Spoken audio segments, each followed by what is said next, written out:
Assalamualaikum warahmatullahi wabarakatuh. Kami dari kelompok 2 yang beranggotakan Firdaura, Robi Abrian, Zahra Tusada, Titan Abdul Aziz, Muhammad Ali Fatwa, dan Teresia Lasma akan membahas mengenai kasus pengelolaan kualitas air secara kimia dan biologi.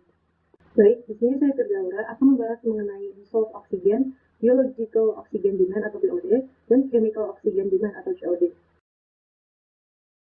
Dissolved oksigen atau oksigen terlarut merupakan kandungan oksigen yang terlarut dalam air sebagai parameter untuk mengukur kualitas air. Sedangkan biological oxygen demand merupakan jumlah oksigen terlarut yang diperlukan oleh mikroorganisme untuk mengurai bahan organik di dalam air. Selanjutnya dapat dilihat pada gambar di samping, oksigen terlarut merupakan jumlah oksigen dalam air yang berasal dari proses fotosintesis dan difusi udara. Oksigen terlarut di perairan digunakan untuk proses respirasi, degradasi bahan organik maupun anorganik, proses metabolisme, dan pertukaran zat yang kemudian menghasilkan energi untuk pertumbuhan dan perkembangbiakan. Semakin banyak jumlah oksigen terlarut, maka kualitas air akan semakin baik. Laju difusi oksigen dari udara bebas ke dalam perairan dipengaruhi oleh suhu air, tekanan udara, salinitas, pergerakan massa air dan udara, seperti arus atau gelombang, serta kedalaman air. Nah, menurut Tatangi Datu pada tahun 2013, kandungan oksigen terlarut di perairan tawar yang normal besar antara 5,7 sampai dengan 8,5 ppm.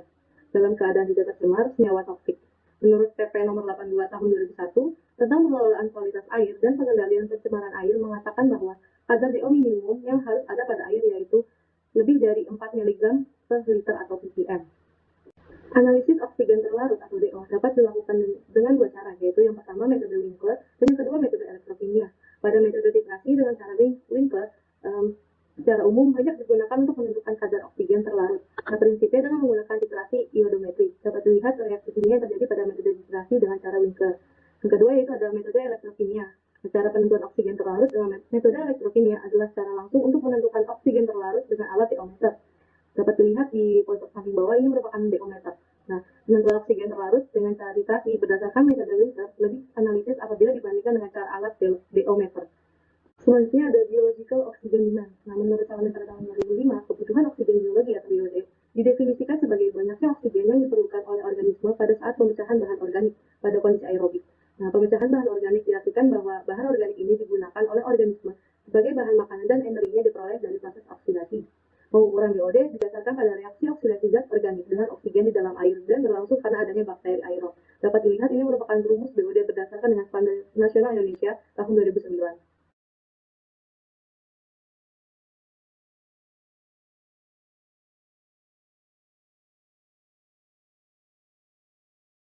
Selanjutnya yaitu chemical oxygen demand atau COD. COD sendiri merupakan jumlah kebutuhan senyawa kimia terhadap oksigen untuk mengurai bahan organik.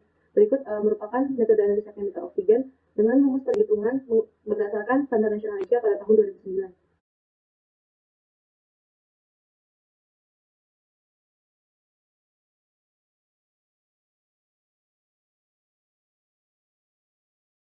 Selanjutnya yaitu terdapat standar baku mutu air berdasarkan peraturan pemerintah nomor 82 tahun 2001 dengan ketentuan dan tingkat pencemaran perairan berdasarkan nilai DO dan BOD.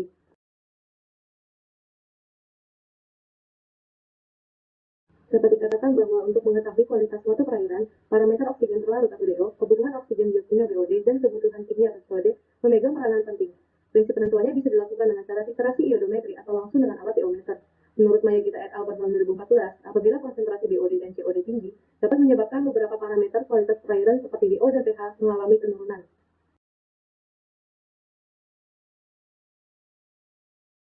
Berikut ini merupakan artikel atau jurnal yang saya jadikan referensi dalam pembuatan PPT. Perkenalkan, nama saya Robi Abrian Utama. Saya akan melanjutkan tentang parameter kimia pada perairan. Selanjutnya ada alkalinitas. Alkalinitas adalah gambaran kapasitas air untuk menetralkan asam atau dikenal dengan acid neutralizing capacity atau kuantitas anion dalam air yang dapat menetralkan kation hidrogen. Menurut Bu Jawati dan teman-teman pada tahun 2014, nilai alkalinitas yang baik berkisar antara 30 sampai 500 mg per liter. Nilai alkalinitas pada perairan alami adalah 40 mg per liter. Nilai alkalinitas perairan alam hampir tidak pernah melebihi 500 mg per liter. Menurut Agusnar pada tahun 2007, alkalinitas sebagian besar disebabkan oleh adanya ion bikarbonat, sedangkan sisanya oleh karbonat dan hidroksida. Kemudian ada pengaruh alkalinitas. Alkalinitas sangat mempengaruhi pertumbuhan organisme perairan. Menurut Bintoro dan Abidin pada tahun 2016, air tambak yang mempunyai alkalinitas rendah akan berpengaruh terhadap pertumbuhan organisme perairan. Hal ini terkait dengan pengaruh alkalinitas terhadap kesediaan hara bagi fitoplankton sebagai makanan, di mana dengan meningkatnya alkalinitas akan menyebabkan terlepasnya unsur fosfor dan meningkatkan ketersediaan unsur karbon untuk proses fotosintesis fitoplankton. Sedangkan menurut Agusner pada tahun 2007, alkalinitas memegang peranan penting dalam penentuan kemampuan air untuk mendukung pertumbuhan ganggang dan kehidupan perairan lainnya. Parameter selanjutnya ada kesadahan. Kesadahan atau hardness adalah salah satu sifat kimia yang dimiliki oleh air yang berhubungan dengan jumlah kandungan kalsium dan magnesium. Standar kesadahan air berdasarkan Permenkes nomor 492 tahun 2010 tentang kualitas air minum yaitu maksimum 500 mg per liter. Menurut Argawala, nilai kesadahan yang memenuhi syarat untuk kehidupan ikan berkisar antara 150 hingga 300 mg per liter. Menurut Colville dan teman-teman pada tahun 2016, faktor yang paling dominan yang mempengaruhi besar kecilan konsentrasi jenis kesadahan sementara dan kesadahan tetap adalah faktor perkembangan tanah yang ada pada setiap bentuk lahan. Kemudian ada pengaruh kesadahan. Kesadahan sangat mempengaruhi pertumbuhan ikan. Kesadahan air berkaitan erat dengan pH atau derajat keasaman air. Diketahui bahwa ion kalsium dan magnesium memiliki sifat basa, sehingga air yang memiliki tingkat kesadahan yang tinggi tentu akan membuat air cenderung memiliki sifat basa atau pH yang tinggi. Menurut Suwarsi dan teman-teman pada tahun 2016, sebagian besar ikan, terutama ikan air tawar, tidak dapat hidup dengan baik pada lingkungan yang bersifat basa. Ikan dapat hidup dengan baik pada air yang memiliki pH 6,5 sampai 7,5. Yang berikut merupakan sumber referensi yang saya gunakan. Sekian, terima kasih. Parameter kimia yang selanjutnya adalah pH dan CO2. Derajat keasaman atau pH merupakan indikator baik buruknya suatu perairan. pH suatu perairan merupakan salah satu parameter kimia yang cukup penting dalam memantau kestabilan pada perairan. Variasi nilai pH sangat berpengaruh pada kehidupan biota air. Selain itu, tingginya nilai pH sangat menentukan dominasi fitoplankton yang mempengaruhi tingkat produktivitas perairan suatu perairan, di mana keberadaan fitoplankton didukung oleh ketersediaan nutrien di perairan laut. Tinggi rendahnya pH dipengaruhi oleh fluktuasi kandungan O2 maupun CO2. Tidak semua makhluk hidup dalam perairan dapat bertahan terhadap perubahan pH. Tingkat pH yang lebih kecil dari 4,8 dan lebih besar dari 9,2 sudah dapat dianggap tercemar. Pada konsentrasi yang besar, CO2 juga termasuk ke dalam perairan sehingga mengakibatkan perubahan parameter kualitas air, khususnya pH dan sistem karbonat. Selanjutnya adalah karbon dioksida atau CO2. Gas CO2 merupakan senyawa kimia penunjang utama kehidupan. Karbon dioksida dalam air laut digunakan dalam proses fotosintesis dan pembentukan kulit binatang laut. Di dalam air laut, CO2 bereaksi dengan molekul air menjadi asam karbonat dengan memberi ion hidrogen pada air sehingga air bersifat asam. Reaksinya adalah sebagai berikut. Pada siang hari terjadi proses fotosintesis. Dalam proses ini, tumbuhan-tumbuhan mengambil CO2 dari dalam air laut dan menggantinya dengan oksigen. Sebaliknya, pada waktu malam hari terjadi proses respirasi yang akan menghasilkan CO2. Hal inilah yang mengakibatkan nilai pH air laut pada malam hari lebih rendah dibandingkan dengan siang hari. Dengan demikian, dapat diperkirakan bagaimana tingginya kadar CO2 dalam suatu perairan. Kadar karbon dioksida yang semakin tinggi mempertinggi efek rumah kaca. Laut pun secara tidak langsung semakin sering menyerap suhu panas. Konsekuensinya, air laut yang hangat tak mampu mempertahankan banyak oksigen. Sejumlah akademisi memperkirakan selama 1960 sampai 2010, jumlah oksigen yang larut ke dalam air laut menurun sebanyak 2%. Dalam skala global, persentase ini terlihat tidak tinggi, namun sejumlah daerah tropis penurunan mencapai angka 40%. Naiknya suhu laut akibat meningkatkan karbon dioksida di atmosfer telah menaikkan suhu di lautan, menyebabkan pemutihan karang terjadi semakin sering. Suhu air laut bahkan meningkat 1-2 derajat Celcius, di atas suhu yang dapat menyebabkan karang memutih. Sekitar 30% karbon dioksida yang dihasilkan manusia diserap permukaan laut dan juga menyebabkan pengasaman laut. Pengasaman laut mengurangi kemampuan karang membangun kerangka kapur sekaligus meningkatkan pengerusan atau kerontokan karang. Tingginya kadar karbon dioksida dan terjangan badai yang makin kuat juga menyebabkan terkikisnya terumbu karang.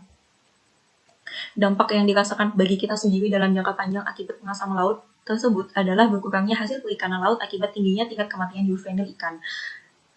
Ikan karang dikarenakan kurangnya tempat berlindung di karang akibat lambatnya pertumbuhan karang. Hal yang jelas harus kita lakukan saat ini adalah dengan mengurangi emisi CO2 dan mengurangi limbah rumah tangga maupun industri yang dapat mempengaruhi kualitas air di lautan dalam jangka panjang. Berikut adalah daftar pustaka yang saya gunakan, selanjutnya akan dijelaskan oleh teman saya. Selanjutnya itu parameter kimia kualitas air logam berat. Logam berat merupakan salah satu jenis polutan lingkungan yang paling umum dijumpai pada kolam perairan. Selanjutnya, buku mutu logam berat dapat dilihat pada tabel berikut ini. Selanjutnya, cara pengukuran logam berat sampling air dilakukan dengan menggunakan Nansen water sampler pada permukaan perairan. Kemudian air diawetkan, lalu diekstrak ke fase air dengan HNO3 pekat. Selanjutnya, besaran konsentrasi logam berat diukur menggunakan alat Atomic Absorption Spectrometer atau AAS. Tipe film untuk PB, CD, CO, dan hybrid untuk logam Hg dan AS. Selanjutnya, faktor yang mempengaruhi logam berat. Logam berat berasal dari berbagai sumber, antara lain kegiatan pertambangan, rumah tangga, limbah pertanian, dan buangan industri. Melalui proses pengendapan dan akumulasi, kadar logam berat dalam sedimen lebih tinggi daripada air.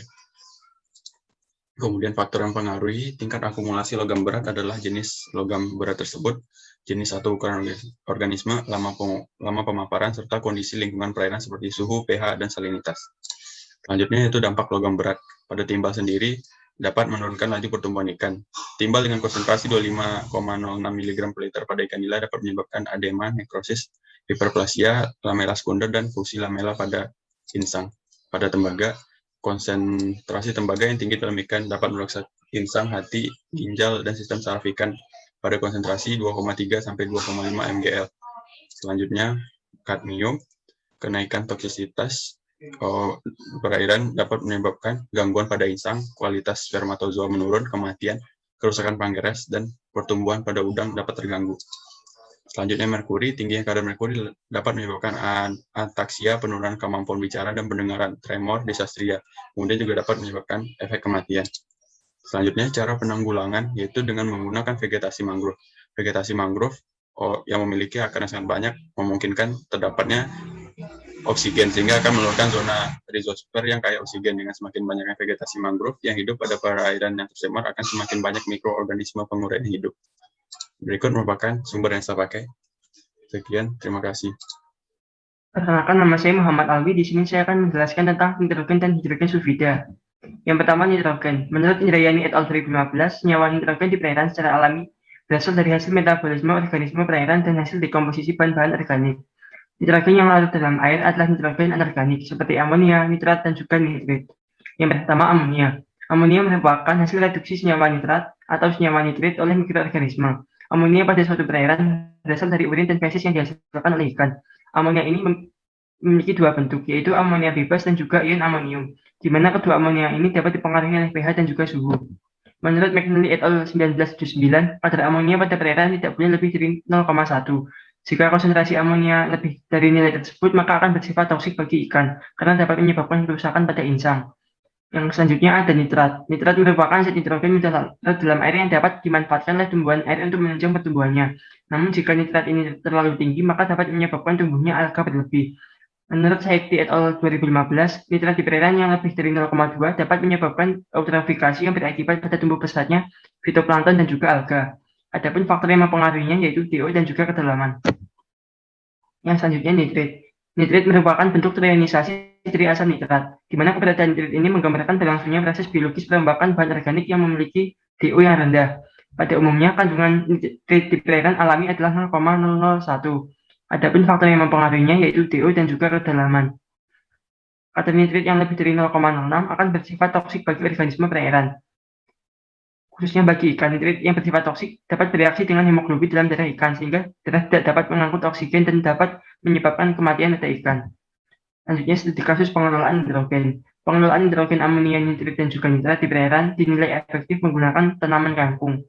Hal tersebut dikarenakan konsentrasi nitrat dalam media pemeliharaan yang digunakan oleh kangkung sebagai sumber unsur hara untuk pertumbuhannya. Selain itu, pada media pemeliharaan juga terjadi pengubahan amonia dan nitrit oleh bakteri yang berkoloni pada akar tanaman kangkung. Selanjutnya, hidrogen sulfida. Menurut Piranti et al. 2018, hidrogen sulfida merupakan gas berbau busuk yang dihasilkan dari proses penguraian senyawa belerang dari hasil bahan-bahan organik oleh bakteri secara anaerob yang terjadi pada air tercemar yang mengandung DO yang rendah. Hidrogen sulfida ini berasal dari limbah organik perkotaan, kegiatan pertanian, dan juga kegiatan industri. Menurut Sastra Negara dan Lestari 2009, batas mutu yang digunakan untuk mengukur kandungan sulfida adalah 0,002. Adapun faktor yang mempengaruhinya yaitu pH dan juga DO. Berikut merupakan beberapa dampak yang ditimbulkan dari hidrogen sulfida. Yang pertama dapat menyebabkan turunnya kualitas perairan, yang kedua menyebabkan kematian biota, dan yang ketiga dapat menyebabkan gangguan kesehatan pada manusia. Selanjutnya, studi kasus pengelolaan hidrogen sulfida.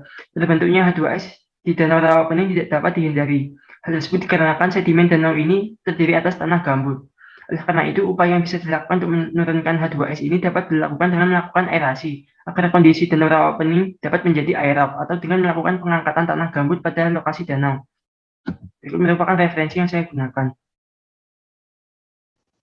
Baik, di sini saya Teresia Lasma akan menjelaskan terkait parameter dan pengelolaan secara biologis, di mana parameter biologi ini mempunyai bioindikator yang memperlihatkan adanya keterkaitan antar faktor biotik dan abiotik suatu lingkungan. Bioindikator sendiri ini kelompok organisme yang hidupnya itu rentan terhadap perubahan lingkungan sebagai akibat dari aktivitas manusia maupun kerusakan secara alami. Contoh dari indikator biologis itu ada plankton dan juga bentos, di mana keberadaan mereka itu menetap. Kondisi lingkungan suatu perairan dapat berpengaruh terhadap komposisi jenis, kelimpahan, dan distribusi plankton maupun bentos yang terdapat di dalamnya. Maka dari itu perlu adanya perhitungan indeks keanekaragaman yang menggambarkan kekayaan jenis plankton maupun bentos yang terdapat pada suatu perairan. Berikut adalah rumus perhitungan indeks keanekaragaman, di mana keterangan H aksen merupakan indeks diversitas dan PI merupakan proporsi spesies ke I atau N1 terhadap jumlah total atau N, di mana menurut Shannon kriteria nilainya ini jika H aksennya ini kurang dari 1, air tersebut tercemar berat. Jika H aksennya 1-3, air tersebut tercemar ringan, dan jika H aksennya lebih dari 3, itu merupakan kualitas air yang bersih. Ini merupakan contoh studi kasus di mana tujuannya itu memberikan gambaran lebih jelas tentang kondisi lingkungan di Sungai Kumpe dan Danau Arang-Arang berdasarkan indikator makro Subentos. Untuk metodenya bisa dilihat rinciannya pada PPT. Untuk hasil penelitian bisa dilihat indeks diversitasnya berkisar antara 1-1,5. Ini menunjukkan perairan pada Sungai Kumpe dan Danau Arang-Arang ini tercemar sedang. Selain itu adanya keberadaan spesies indikator seperti Chironomus sp, Scatella sp, dan Brachiosaurus ini merupakan indikator dari kualitas perairan yang tercemar. Berdasarkan hasil penelitian yang di atas dapat dilihat bahwa keanekaragaman bentuk suatu perairan ini dapat kita gunakan untuk menggambarkan tingkat pencemaran yang mungkin terjadi di perairan tersebut. Selain itu ada parameter biologi lainnya yaitu bakteri coliform yang merupakan bakteri indikator adanya pencemar bakteri patogen, di mana penentuan coliform fekal ini dijadikan koloni pasti berkorelasi positif dengan keberadaan bakteri patogennya. Selain itu mendeteksi coliform ini jauh lebih murah, cepat dan sederhana dibanding mendeteksi bakteri patogenik lainnya. Contohnya itu Escherichia coli dan Enterobacter aerogenes, di mana makin sedikit kandungan coliform, maka kualitas air tersebut akan semakin baik. Berikut adalah contoh studi kasus, bisa dilihat untuk tujuan dan metodenya. Untuk metode penentuan bakteri coliform dan Escherichia coli ini menggunakan metode MPN atau Most Probable Number dengan SNI 012332 tahun 1991, di mana metode analisanya ada 5, bisa dilihat pada PPT tersebut.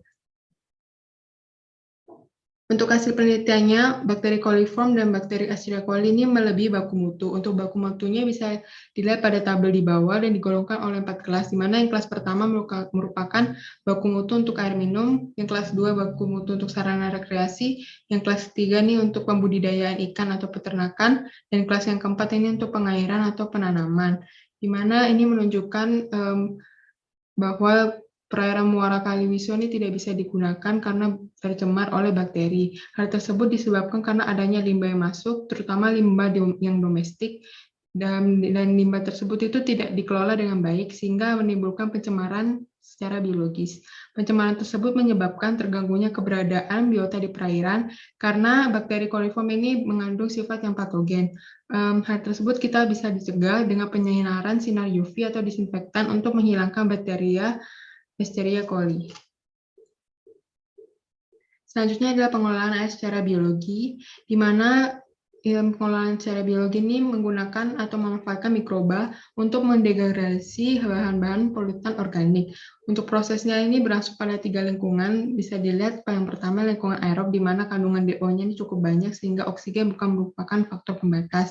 Sedangkan anoksik ini kandungan DO-nya konsentrasinya rendah, dan lingkungan anaerob ini kebalikan dari lingkungan aerob. Untuk proses pengolahan air limbah biologis bisa kelompokkan menjadi 3, di mana yang proses biomasa tersuspensi ini yang pertama, di mana mikroorganisme itu tumbuh dan berkembang biak dalam keadaan tersuspensi. Contohnya dengan sistem pengolahan ini yaitu menggunakan proses lumpur aktif standar atau konvensional. Selanjutnya proses biomasa melekat, di mana mikroorganisme yang berperan ini pada proses penguraian berkembang biak pada suatu media dan membentuk suatu lapisan lendir untuk melekatkan diri di atas permukaan media tersebut. Contoh pengolahan air limbah dengan sistem biologis melekat yaitu seperti biofilter dan RBC. Dan yang ketiga yaitu proses pengolahan dengan sistem kolam, yaitu dengan cara menampung air limbah pada suatu kolam yang luas dan waktu yang lama, sehingga mikroorganisme itu dibiarkan tumbuh secara alami dan senyawa polutan yang di dalam air akan terurai. Untuk mempercepat penguraian senyawa polutan itu dapat kita tambahkan oleh proses aerasi. Contoh proses pengolahan air limbah ini dengan kolam aerasi atau kolam stabilisasi.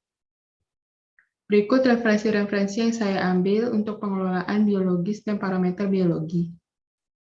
Sekian presentasi dari kami kelompok 2 kualitas air. Apabila ada salah kata, mohon maaf. Terima kasih.